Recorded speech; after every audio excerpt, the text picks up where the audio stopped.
since 2007, so what's that, 15 years?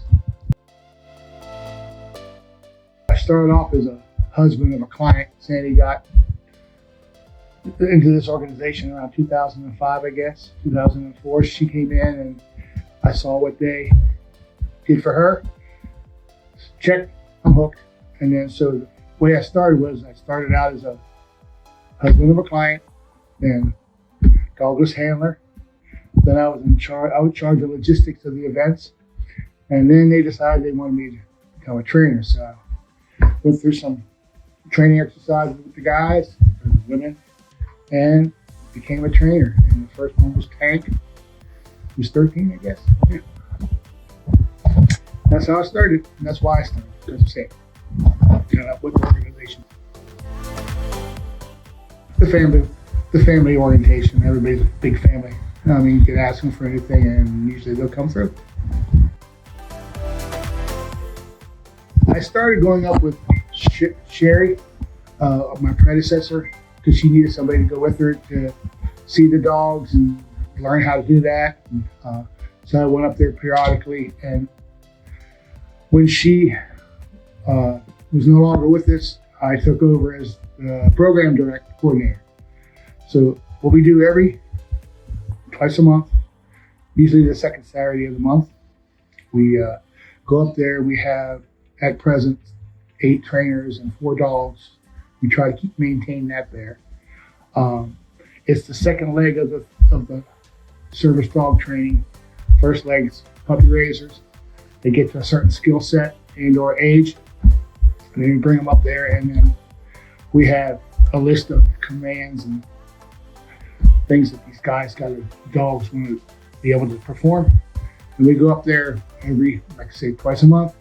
Once they get to the level that we're comfortable that they're doing that skill set, we then bring them back, and we take them third leg of the training.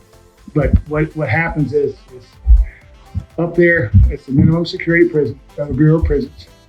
This thing was actually started by Sister Pauline in Washington State at a women's prison 50 years ago. And it's ballooned into, everybody does it. We work with the Bureau of Prisons. They give us a special outdoor ring.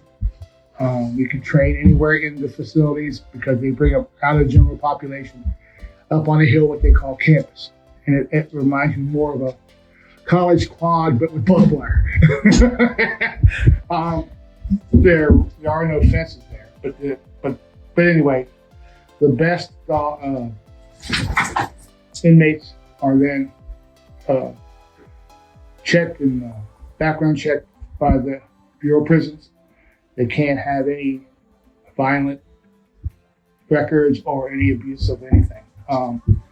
And so we match them. They're in there for 3 years. You see the head.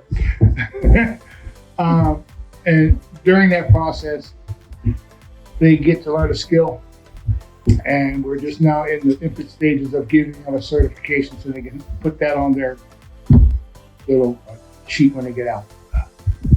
Maybe half a dozen times there have been the guys up there that have been released. They've given us calls, and I've given them letters of recommendation, and a few of them come down here. Matter of fact, the trainer of Trooper came down afterwards, and I lost control of Trooper because they loved him so much. And I like it because it takes these guys that probably haven't really thought of anybody but themselves for most of their lives, and now they're responsible for something. And then they really get attached. You wouldn't think a grown man in prison would cry when you take a dog, but they do. I know I'll be safe walking with them.